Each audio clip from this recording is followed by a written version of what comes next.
আরে ও হাসিনা একদিনে এক বালতি পানি পাই না, গোসল করুন কেমনে? টাঙ্কি খালি করে আমার বাড়িতে। তুমি যদি টাঙ্কি ভরতা তত টাঙ্কিটা খালি তো না। তুমি সারাক্ষণ যায় বাজার আড্ডা মারো, টাঙ্কি ভরা খবর লো না, বাড়ি ঘরে খবর লো না, তোমার কোনো এই নাই। তোদের কিছু চুপ থাক, তুই তো এমনি মরে গেছস। তুমি চুপ থাক না, খালি বকবক করতেই থাকে। জামাই তুমি যদি বাড়ি ঘর সামলাতে না পারো তাহলে দেশে যাও গা, দেশে তাই আচার করে খাও। আমি গোপনে বসে যাচ্ছি, থাক তুই।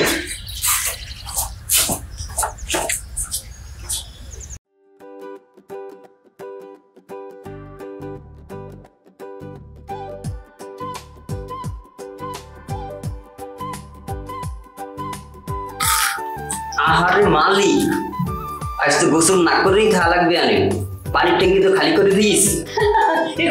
কি আজ দুলো ভাই গোসল না করে লঙ্গি গিট্টু দিয়ে বসে আছে, আজ গোসল না করে হাওয়ায় দৌড় দিব আমি। এই গোপাল, দরজা খোল, দরজা খোল।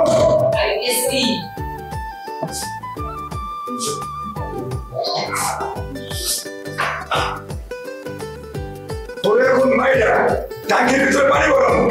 আরে ভাই কইতেছিলাম ভুল হইছে মোর, গরমে পানি বেশি টেনছি মোর মাথা কাছে নষ্ট হইয়া। ভুল হচ্ছে তোর মাথা আর গরম হচ্ছে আমার মাথা। তোর লেগে আমি একটা গোসল করতে পারিনি। শোনো গোপাল, আর যদি টাঙ্কি খালি করছো তো তোমার কিন্তু ফুসকুনিতে গোসল করতে পারো। দুলো ভাই তো কিছুই পারে না, খালি সিল্লে খালি বাড়ি মাথাইতে পারে। মুখ তো আছে শাশুড়ি মা। শোনো জামাই, বাড়ি এলা ভাইটি যদি একতা না থাকো বাবা, তাহলে বাড়ি এর বাড়ি থাকে না, বাড়ি জাহান্নাম হয়ে যায়। তার চেয়ে ভালো হয় বাড়ি এলা ভাড়াটি মিললে যাও, একতা থাকো, শান্তি ফিরে আসবে। ঠিক করে নাম্বা আমাদের বাড়িওয়ালা এবং ভাড়াটিয়া সবাই যদি সুন্দরভাবে মিলেমিশে থাকি তাহলে আমাদের বাড়িতে কোনো অশান্তি আসবে না। ঠিক কইছেন, ঠিক কথা কইছেন।